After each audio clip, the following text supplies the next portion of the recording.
खूबसूरत अल्फाज, कुछ संजीदा से जज्बात और इन्हें बयां करती कशिश भरी एक ऐसी आवाज जिनकी लेखनी भी कमाल की है। वे शब्दों को सुरों में पिरोती भी हैं। वो टीवी चैनल पर एक कार्यक्रम प्रस्तोता के रूप में नजर आती रही हैं और देश विदेश के प्रतिष्ठित मंचों को अपनी लाजवाब गायकी से गुलजार करती रही हैं। सोशल मीडिया पर आपके गाए गीतों को पसंद करने वाले म्यूजिक लवर्स की लंबी फहरिस्त है और सबसे बड़ी बात ये कि आवाज और अल्फाज से अपनी एक अलग पहचान बनाने वाली ये कलाकार छत्तीसगढ़ से हैं। फिलहाल मुंबई में रहते हुए छत्तीसगढ़ का नाम रोशन कर रही हैं। नमस्कार, मैं हूं शुभ्रा आपके साथ और आज हमारे साथ स्टूडियो में मौजूद हैं कौन?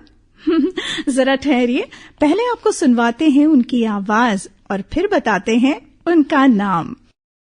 ले दे के मेरे पास है कुछ दिल की धड़कने, तोहफा ये आखिरी मेरा अब तो कबूल ले, देने को फिर ये आखिरी सौगात हो न हो, शायद फिर इस जन्म में मुलाकात हो न हो,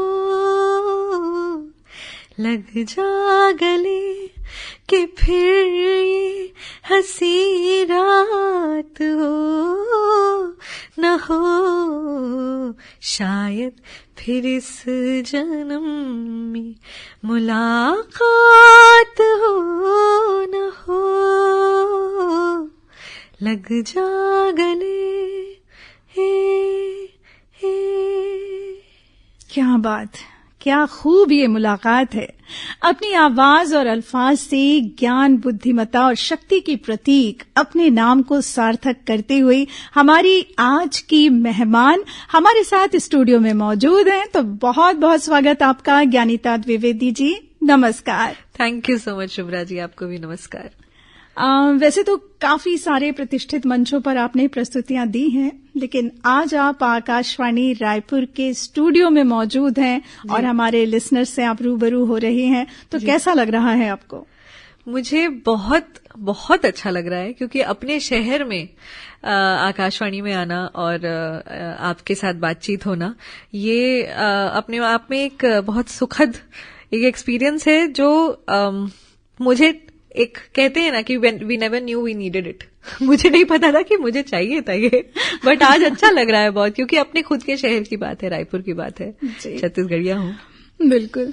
तो सबसे पहले हम जानना चाहेंगे कि आपका जन्म कहाँ हुआ, आपकी शिक्षा, आपकी फैमिली, इन सब के बारे में।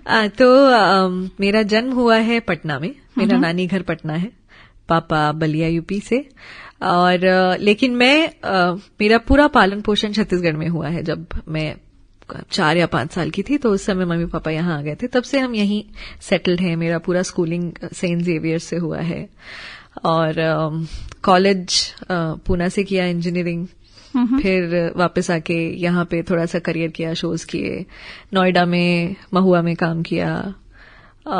शादी भी यहीं पे हुई है। हम दोनों साथ में ही स्कूल में पढ़ते थे, मैं और मेरे हस्बैंड, तो हम शादी भी यहीं पे है, ससुराल भी यहीं है, मायका भी यहीं है, तो सब कुछ यहीं पे है।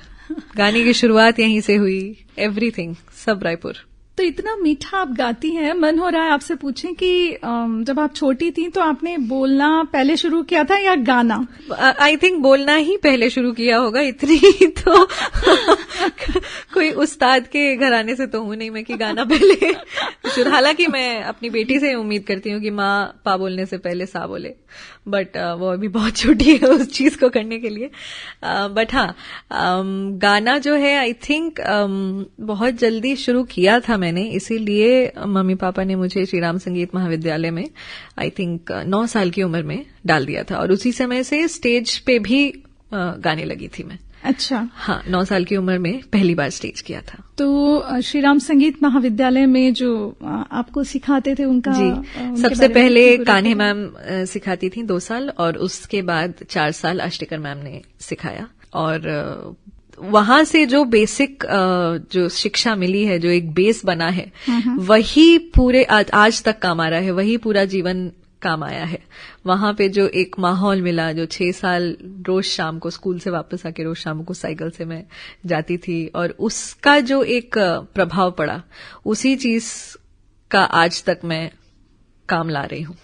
जी, आपकी फैमिली में कोई है जो इस फील्ड में है? फैमिली में किसी से इंस्पायर हुई हो, या सिंगिंग की मतलब प्रेरणा कैसे मिली आपको?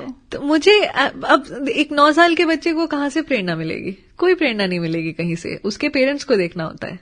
तो ये पूरा जो श्रेय है, ये मेरे मम्मी पापा का है, क्योंकि मैं उस समय इतनी छोटी थी कि मुझे नहीं समझ में आएगा कि मैं गाना गा रही हूँ नहीं गा रही हूँ। मैं जो गुनगुनाती थी, शायद कोई शाहरुख खान की फिल्म का कोई गाना था, बड़ी मुश्किल है खोया मेरा दिल है, अच्छा। कोई उसे ढूंढ के लाए, जाके कहाँ मैं रपट लिखाऊं।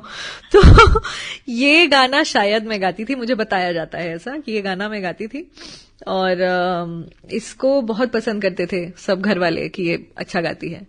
एक्चुअली मेरे पापा मुझे कथक सिखाना चाहते थे, अच्छा, डांसर बनाना चाहते थे, क्लासिकल। तो पटना में भी हम आई थिंक 2-3 साल पटना में थे। मैं बहुत छोटी थी, मैं 3 साल की थी। तो वहां पे बिरजू महाराज जी के कोई शिष्य होते थे, तो उनसे सिखवाने का बहुत प्रयास किया मुझे। तो मुझे 3 साल की बच्ची को सिखाने के लिए मम्मी भी जाती थी, और मम्मी साथ में सीखती थी। उन्होंने गुरुजी ने कहा था कि आप भी साथ में सीखिए ताकि आप सिखा पाएंगे। अच्छा। फिर जब हम रायपुर शिफ्ट हुए तो उन्होंने सोचा कंटिन्यू कराएं इसको, तो 1 साल प्राइवेट में कथक की शिक्षा दिलवाई सुंदरनगर में ही। उसमें मैं आई फर्स्ट क्लास फर्स्ट ईयर में। बट उसके बाद इन लोगों को समझ में आया कि इसको इंटरेस्ट नहीं है डांसिंग में इंटरेस्ट नहीं है, बट सिंगिंग में था। तो इसलिए उसके 2 साल बाद से मुझे सिंगिंग में प्रॉपर एडमिट कराया। जिस गाने का आपने जिक्र किया, उस गाने की 2 पंक्तियां हम सुनना चाहेंगे, अगर याद हो। इसको सुना नहीं है बहुत समय से। आई थिंक कुछ ऐसा है, बड़ी मुश्किल है खोया मेरा दिल है, कोई उसे ढूंढ के लाए ना, जाके कहाँ मैं रपट लिखाऊं, कोई बतलाए ना, मैं रो या हंसूं, करूं मैं क्या करूं। आई थिंक क्या बात है, बहुत बहुत सुरीला आपने गाया है। Thank you. रायपुर से मुंबई तक का सफर, जी, जैसे अभी आप मुंबई में रहती हैं, जी, तो ये डायरेक्ट था कि बीच में कहीं कहीं पर कुछ स्टॉपेज भी थे? मैं ऐसा समझती हूँ कि मैंने बहुत बार मुंबई जाने का प्रयास किया है, और जीवन में ऐसा हमेशा कुछ ना कुछ होता रहा है जिसकी वजह से मुझे छोड़ छोड़ के वापस आना पड़ा है। तो मैं आई थिंक सबसे पहले पूना में इंजीनियरिंग कंप्लीट करके, उसके बाद 1 साल मैं बॉम्बे में थी। वहां पे प्रोफेशनल सिंगिंग की गजेंद्र सिंह हैं जो, तो उनकी एक एकेडमी होती थी, वहां पे मैंने 1 साल का कोर्स किया था। बट उसके बाद फिर मेरे बहुत सारे बैचमेट्स थे जो वहीं पे रुक गए, अभी भी हैं फ्रेंड्स वहां पे। मैं वहां से वापस आ गई, and then I started performing in and around Raipur. उसके बाद फिर महुआ हुआ था, एंड फिर जब महुआ हो गया, उसके बाद मैंने फिर मैं एक बार फिर बॉम्बे गई, और वहां कुछ महीने रही। फिर मेरी माँ की तबीयत बिगड़ गई, तो फिर मुझे वापस आना पड़ा। मैं वापस आई, बट मम्मी पास्ड अवे। तो तब से फिर मैं 4 साल और रायपुर में थी। फिर शोज किए, फिर बहुत काम किया, फिर इंटरनेशनल शोज भी किए, सब किया, भैल बिहान किया। उसके बाद फिर जब मुझे लगा कि अब यहाँ पे थोड़ा सा सैचुरेशन आ रहा है, एक होता है ना कि आप वही शोज करके वही गाने गा के आपको लगता है कि आप आगे नहीं बढ़ रहे हैं, इससे यही this is the best that you can do. तो उसके बाद फिर मैंने सोचा कि फिर बॉम्बे जाते हैं अब हो गया। तो then I moved to Mumbai in 2018। फिर 2019 नवंबर में शादी हुई, मार्च में कोविड आ गया, फिर मैं मुंबई से बैंगलोर चली गई उसके बाद रायपुर। जब कोविड खत्म हुआ तो अगस्त 2021 में मैं और मेरे हस्बैंड हम दोनों बॉम्बे शिफ्ट हुए। तब से फाइनली अभी तक तो बॉम्बे में है। आगे का मुझे नहीं पता। आपने महुआ का जिक्र किया जी। तो ये जो महुआ टीवी है, इसमें आप कौन सा शो होस्ट करती थी और वहां आपको रहना पड़ता था या आप रायपुर से जाती थी, कुछ एपिसोड्स करके फिर आती थी, कैसा क्या था? हाँ, तो जब भैल बिहान करके शो का नाम था, महुआ टीवी का एक सिस्टर चैनल खुला था, महुआ प्लस। तो उसमें ये मॉर्निंग ब्रेकफास्ट शो आता था, उसको मैं होस्ट करती थी। तो ये उसी समय की बात है जब मैं दिल्ली में जस्ट महुआ का एक रियलिटी शो किया था मैंने, सुरों का महासंग्राम। तो उसमें मैं थी और जो मेरे को एंकर थे वो भी महुआ के ही एक दूसरे रियलिटी शो के विनर थे। अच्छा। तो हमको चैनल ने अप्रोच किया था कि आप, क्योंकि सिंगर्स भी हैं और हमारी ही फैमिली से हैं, and probably they might have seen कि थोड़ा बोलने में भी हमारा एक ठीक ठाक है, तो इसलिए उन्होंने अप्रोच किया कि हम एक ऐसा शो ला रहे हैं, आप इसको होस्ट करिए। मैं उस समय दिल्ली में ही थी, भारतीय विद्या भवन से मैं फिल्म मेकिंग का कोर्स कर रही थी। अच्छा। हाँ, डायरेक्शन ये भी किया है आपने? ये भी किया मैंने, सब क्या बात? बहुत क्या क्या नहीं किया हुआ है। तो उस समय मैं 1 साल का एक पीजी डिप्लोमा कर रही थी, फिल्म मेकिंग का कोर्स, तब ये हुआ था। मैंने एक शेड्यूल किया था इसका, होस्ट किया था 10 episodes, and then my mom fell ill and she passed away, then I came back. तब फिर मुझे रिप्लेस करने के लिए एक दूसरी फीमेल एंकर आई थी वहां पे, उन्होंने कुछ एपिसोड्स किए। फिर जब मुझे लगा कि now I can go back, तब फिर उन्होंने मुझे वापस बुलाया 1 साल के गैप के बाद। तब मैं रायपुर से आना जाना करती थी, नोएडा फिल्म सिटी में, वहां पे गेस्ट हाउस था, तो हम 15 दिन वहां रहते थे। 15 दिन में करीब 30-40 एपिसोड्स शूट करते थे, और उसके बाद फिर मैं वापस आ जाती थी, 15 दिन रहती थी, फिर 15 दिन वहां जाती थी, तो यहां से आना जाना करती थी। अपने आप को मुंबई में एस्टैब्लिश करने के लिए बहुत मेहनत करनी पड़ती है जी। मतलब है ना, पहले सिर्फ सिल्वर स्क्रीन पर या बड़े पर्दे पर नाम देखने की एक सबकी इच्छा चाहत हुआ करती थी। अब जब से ओटीटी आया है तो काम थोड़ा सा आसान हो गया है, क्योंकि बिग स्क्रीन के साथ ओटीटी दोनों में मौका मिलता है, और आपने दोनों के लिए काम किया है। तो आपको मौका कब और कैसे मिला? तो मेरा हमेशा से एक ये सोचना था, एक तो सबसे पहली बात, मैं अपने बारे में बाय नेचर मैं बहुत ज्यादा सोशल नहीं हो पाती हूँ, थोड़ा कुछ पता नहीं क्यों है ऐसा।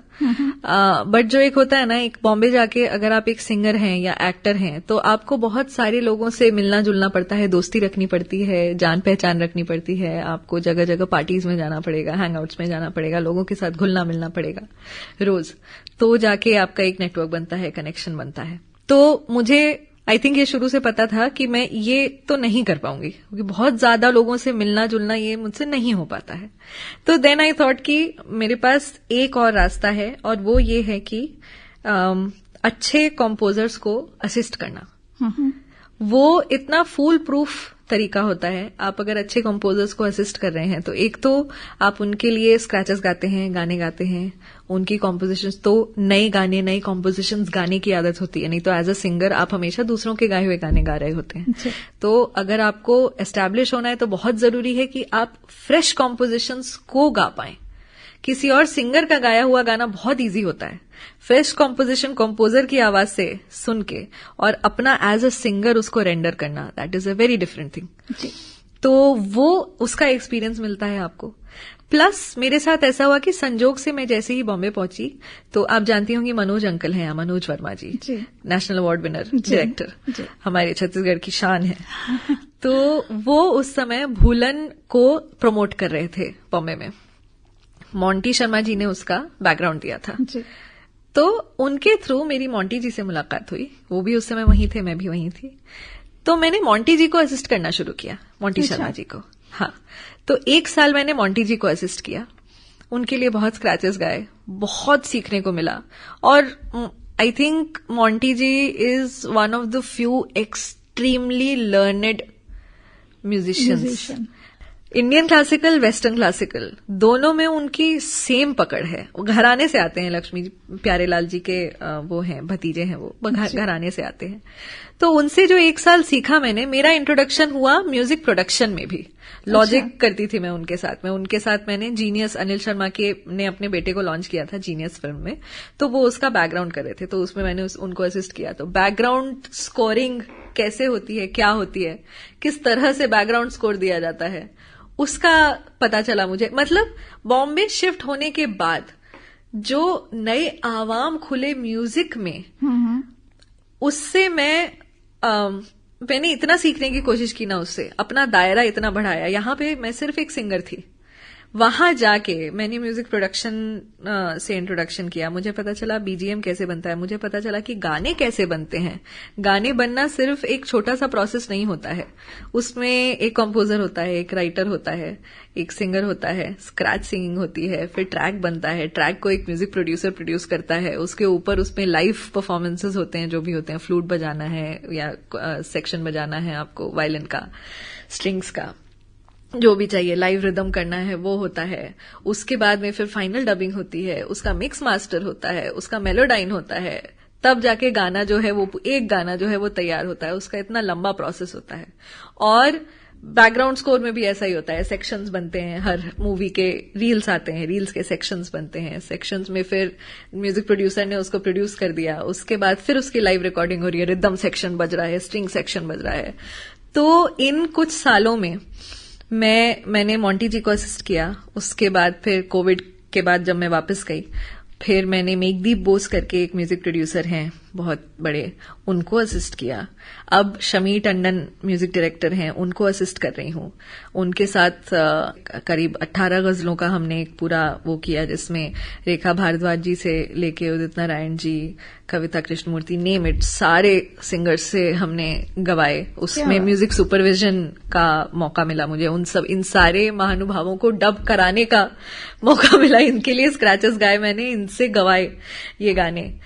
तो एक जो नया आवाम खुला मेरे लिए, तो आज मैं समझती हूं कि मैं जो मैं पहले थी उससे बहुत आगे निकल गई हूं नॉलेज के मामले में।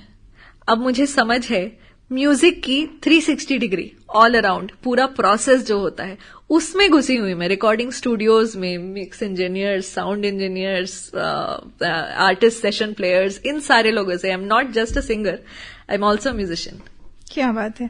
तो आपके जरिए हमारे जो श्रोता आपको सुन रहे हैं, उनमें से जो म्यूजिक की फील्ड में जाना चाहते होंगे, उनको भी आज पता चला होगा कि केवल गाना ही नहीं है, और भी बहुत सारी चीजें होती हैं म्यूजिक के उसमें, जिसमें वो कर सकते हैं, आगे जा सकते हैं। और जो एक धारणा होती है कि एक लाइन कही जाती है, मुंबई जाके स्ट्रगल कर रहे हैं, वहां जाके कोई स्ट्रगल नहीं कर रहा होता है। स्ट्रगल एक बहुत नेगेटिव वर्ड है। वहां जाके सब काम कर रहे हैं, ये काम ही तो है। बिल्कुल। Music supervision is a job that I do and I get paid for it. मैं अगर किसी को असिस्ट कर रही हूं म्यूजिक कॉम्पोजिशन में, बैकग्राउंड स्कोर में, किसी भी चीज में, तो उसके लिए आई एम डूइंग समथिंग। मैं रोज स्टूडियो जाती हूँ, सेटअप पे बैठती हूँ, उसमें जो जो बनाना है मैं बनाती हूँ। म्यूजिक प्रोडक्शन सीखा मैंने, उसके एवज में I am getting paid for it. तो ये सारी चीजें, I am a part of the industry there, क्योंकि वो सारे लोग काम कर रहे हैं, मैं भी उसी इंडस्ट्री में काम कर रही हूँ, अलग अलग प्रोजेक्ट्स में काम कर रहे हैं। So this is a whole job that you doing. वैसे एक्टर्स के लिए कहा जाता है, डायरेक्टर्स के लिए कहा जाता है स्ट्रगल कर रहे हैं जाके। कोई स्ट्रगल नहीं कर रहा है, सब कर रहे हैं, अपने ऑडिशंस दे रहे हैं, लेकिन साथ साथ में वो सारे लोग, कोई कास्टिंग कंपनी में काम कर रहा होता है, कोई किसी डायरेक्टर को असिस्ट कर रहा होता है, कोई किसी प्रोडक्शन हाउस में काम कर रहा होता है। ऑल ऑफ दीज पीपल, और बहुत काम है बॉम्बे में। ऐसा नहीं है कि सिर्फ सिंगिंग का ही काम है। जैसा मैंने बताया ना, पूरा प्रोसेस होता है, तो वो पूरे प्रोसेस में कोई ना कोई तो हर काम कर रहा है ना। बिल्कुल। तो आप अगर वहां पे मिलेंगे लोगों से, म्यूजिक इंडस्ट्री के, हर कोई सिंगर है, आप जिससे भी मिलेंगे।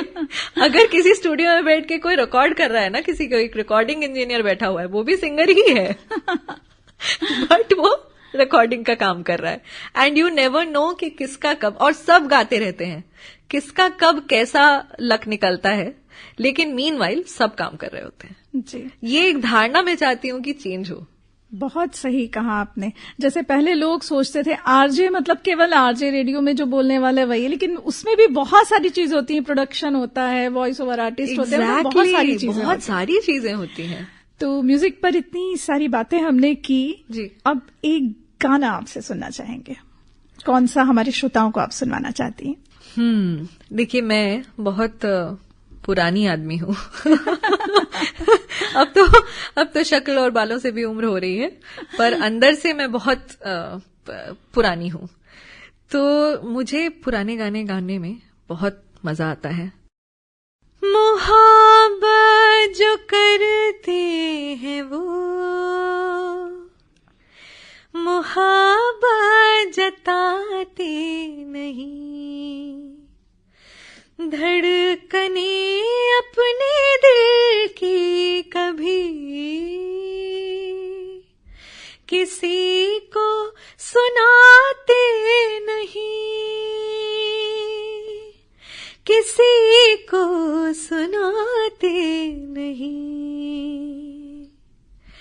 मजा क्या रहा जब के खुद कर लिया हो मोहब्बत का इजहार अपनी जुबां से, इशारों इशारों में दिल लेने वाले, बताए हुनर तूने सीखा कहाँ से। क्या बात है, बहुत मीठी आवाज है आपकी, और जो हरकतें आप ले रही हैं कमाल है, कमाल है। Thank you. ज्ञानिता जी, आप लिखती भी हैं, कंपोज भी करती हैं, तो कोई ऐसा गीत जो आपने खुद लिखा और खुद कंपोज किया, उसकी कुछ पंक्तियां अगर आप सुना पाएं। हाल ही में ऐसा हुआ है कि कुछ मैंने कोशिश की थी एक्चुअली, जब म्यूजिक प्रोडक्शन से व्हेन आई गॉट इंट्रोड्यूस्ड, उसके बाद कोविड आया। कोविड के समय सब खाली बैठे थे, थोड़ा बहुत मेरे पास सेटअप था, थोड़ा बहुत कहीं से कोई डबिंग का काम आता था, तो उसमें मैंने कोशिश की कि खुद से म्यूजिक प्रोडक्शन थोड़ा सीख के कुछ कंपोज करें, कुछ लिखने का ट्राई करें। तो उस समय कुछ गाने बनाए थे मैंने, जो over the period of time मैंने निकाले। उसमें एक भजन बनाया था मैंने, ऐसे तो स्पिरिचुअल है बट राम और कृष्ण का जिक्र होता है उसमें। तो वो भजन संजोग से शमीर सर को बहुत पसंद आया, क्योंकि उसकी जो पहली लाइन है वो बहुत सिंपल है। तो देखिए, लिरिक राइटिंग में भी ऐसा मानते हैं कि सिंपल शब्दों में अगर आप कोई बात कह जाते हैं तो वही लोगों तक पहुंचती है और समझ में आती है। अगर आप बहुत ज्यादा उसमें कलाकारी करने लगेंगे या छुपी हुई बात को कि आप बात समझो, मतलब समझो, छुपा हुआ मीनिंग, तो वो एलीट सिर्फ हो पाता है। तो उसकी पहली लाइन ऐसी लिखी थी मैंने, यदि कोई खोजे तो मन में ही राम मिलेंगे, ये पहली लाइन थी। तो शमीर सर को ये इतनी पसंद आई कि उन्होंने एक नया म्यूजिक लेबल लॉन्च हो रहा है, उसका पूरा जो संभालने का काम है वो शमीर सर कर रहे हैं। तो क्यूरेट कर रहे थे हम, उस समय गाने क्यूरेट कर रहे थे इस लेबल के लिए। तो उन्होंने मेरा गाना ये लिया और इसको लेके उन्होंने सोचा कि इसको हम अनूप जी से गवाएंगे। तो अनूप जलोटा जी को भी हम उनके घर गए, उनको सुनाया, मेरी आवाज में था उस समय, उनको बहुत पसंद आया। तो अनूप जी भी संजोग से खुश हो गए। उसके बाद ये गाना रिकॉर्ड भी हो गया और अब बहुत जल्दी निकलने भी वाला है। और इसका कॉम्पोजिशन, इसका लिरिक्स और इसका म्यूजिक प्रोडक्शन तीनों मैंने किया है। क्या बात है। तो आप समझिए, मैं सिंगर हूं, मुझे गाना गाना है, बट अगर मेरा लिखा हुआ, कंपोज किया हुआ, प्रोड्यूस किया हुआ गाना अगर अनूप जी जैसा कोई बहुत महान आर्टिस्ट गाता है तो इट्स अनदर थिंग, जिससे मैंने बात शुरू की थी। It's something that I didn't know I needed. मुझे नहीं पता था कि मुझे इसकी जरूरत थी, अब मिल गया है तो मुझे लग रहा है कि ये भी हो सकता था। बिल्कुल। तो इसका मैं आपको यदि कोई खोजे तो मन में ही राम मिलेंगे,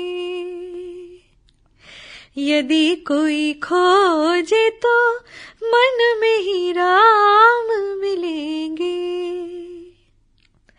सांसों की ही लय में देखो बस घनश्याम मिलेंगे,